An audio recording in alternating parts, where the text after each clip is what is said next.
Good evening, everyone. This evening, we are going to shed some light on a kind of sociological subject. Title I have chosen is "Why is it a tough call to be an Indian?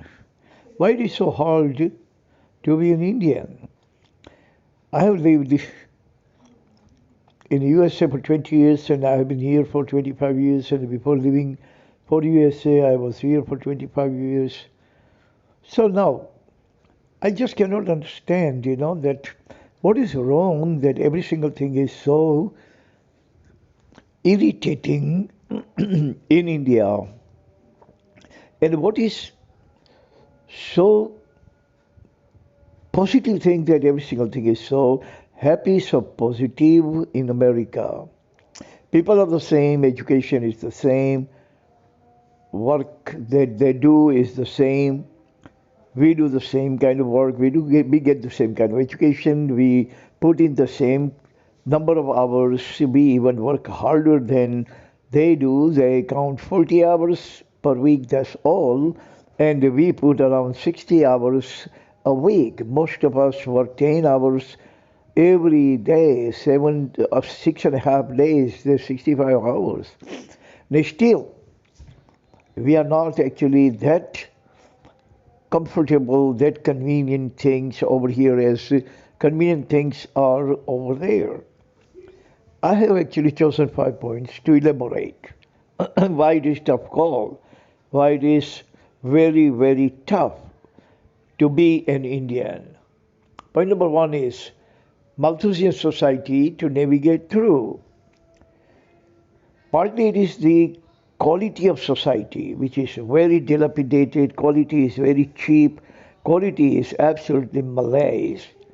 And that is why whenever we come in contact with people anywhere, in the bank or in the government department or in college, university, schools, everywhere, wherever you come in contact with people, you are definitely going to suffer some kind of brunt given to you by people. Quality of society is main thing that makes you unhappy, uncomfortable, inconvenient in this society.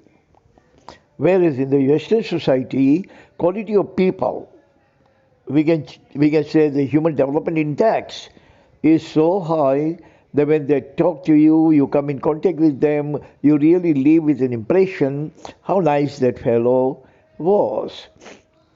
Point number two, no iconic metaphor with iconic performance.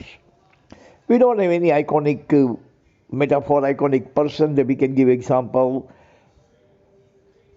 or we don't have anyone with iconic performance. Over here, every single thing is just drags, drags, drags. Only dreary, perpetual existence, dreary existence. Everything is long, link and long, link and long. You cannot find any example of metaphoric or iconic performance that we can actually talk about it and listen to that iconic person, iconic personality, and derive some kind of pleasure, derive some kind of satisfaction, some kind of spiritual healing, some kind of spiritual soothing.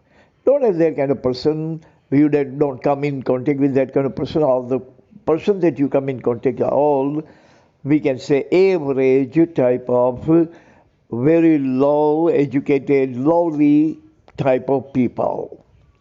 Point number three, doggy blind chase after cheap moolah. Everyone you come in contact and everyone you come closer to and see the chase of their life, you are definitely going to find only one kind of answer and one kind of chase.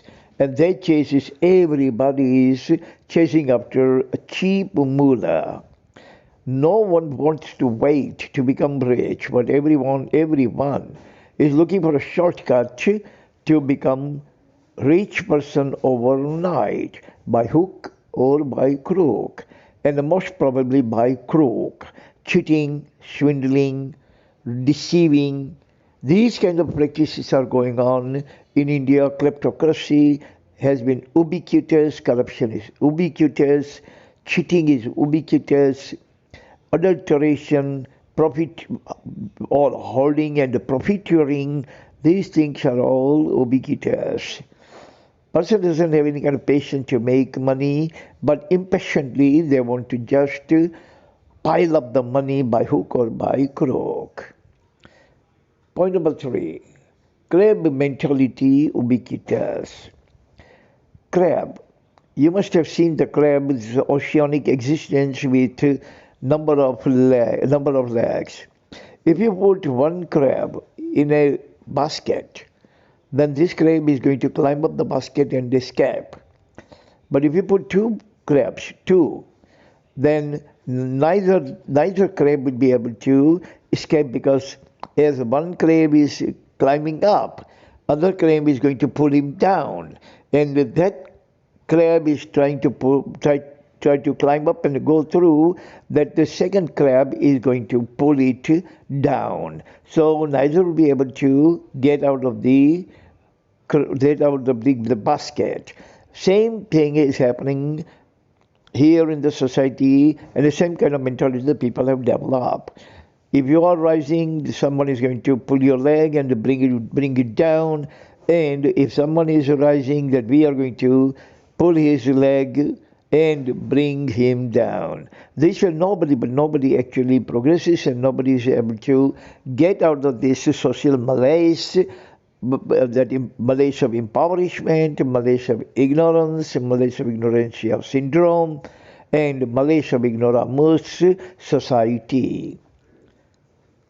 Morbid and moribund existence. Existence over here is like you go in the morning, come back in the evening, and earn enough to last for the next day. Existence has been going on like this. You are never going to actually have very spectacular success, spectacular income. Just every day you are rolling on, and rolling on your life. Just a dreary link life. You are just spending without having any kind of excitement, without any kind of thunder in your life, without any kind of roar in your existence. But just you are passing your existence day to day, week to week, fortnight to fortnight, month to month, year to year, quinquennium to quinquennium, and decade to decade. And you are not going to see very magical thing or thunder in your life or any kind of huge excitement.